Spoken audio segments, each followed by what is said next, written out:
Hola amigos! Let's talk about the J sound in Spanish. So the J sound only makes one sound. Whew, that will be easy, right?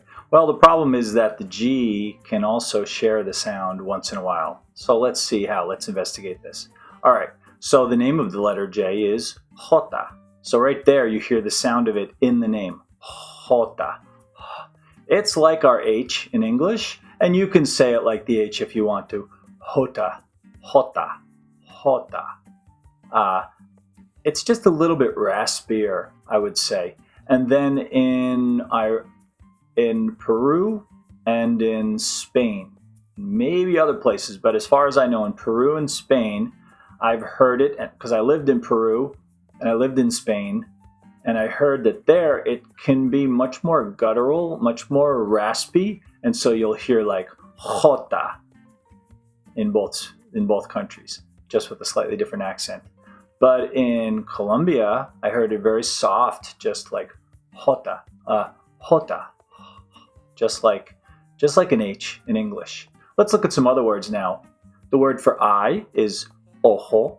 Ojo, which interestingly in Spanish, if someone says ojo to you, and if they do this, they're actually saying be careful, use your eyes, but it's almost like saying be careful, look out, watch out, attention. So if someone says ojo to you, they're not saying you have something in your eye or I have something in my eye. They're telling you be careful. They might not even say the word, they might just go like this to you. The first time they did this to me, I was in Colombia. I was like, what's the matter with your eye? I didn't know what they were talking about, but they were saying, be careful, be careful. You think all sign language and gestures is universal. It's not. Maybe I'll go over that sometime in the future.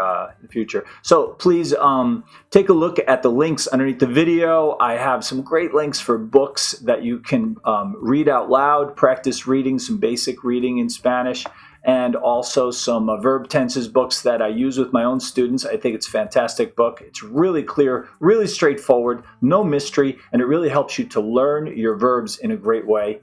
And also subscribe and give me a thumbs up. Leave a comment.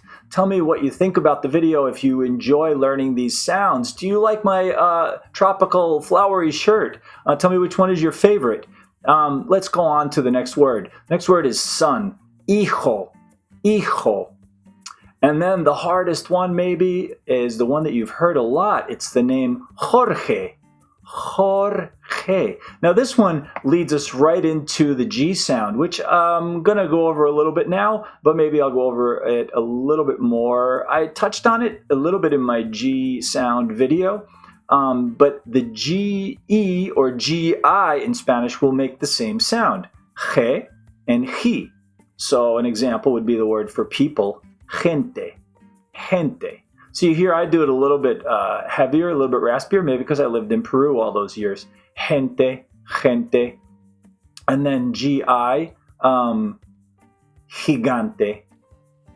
So you're going to see words like this. Now, just remember that if you can make the he with both G and J, but you cannot make the ho, ha, and hu with the G. That has to be with the J. Did you get that? So J-A, ha. You can only spell that with J and A, that combination of letters in Spanish. A G and A would be ga. And J-O, ho. A G and an O would be go. And J-U would be hu. Like in the beginning of the word juego. J-U-E-G-O, which means game or I play. Juego. Juego. If you put a G-U, it would be gu. So only G-E and G-I make the he sound. So I hope that helps. Please leave your comments. I'm interested to know what other sounds you want to learn. What sounds are you having difficulty with? What breakthroughs are you making? So stick with it. Your accent is going to get better every time. Just keep reading out loud and putting these into practice. And that's the way it goes. Practice makes perfect.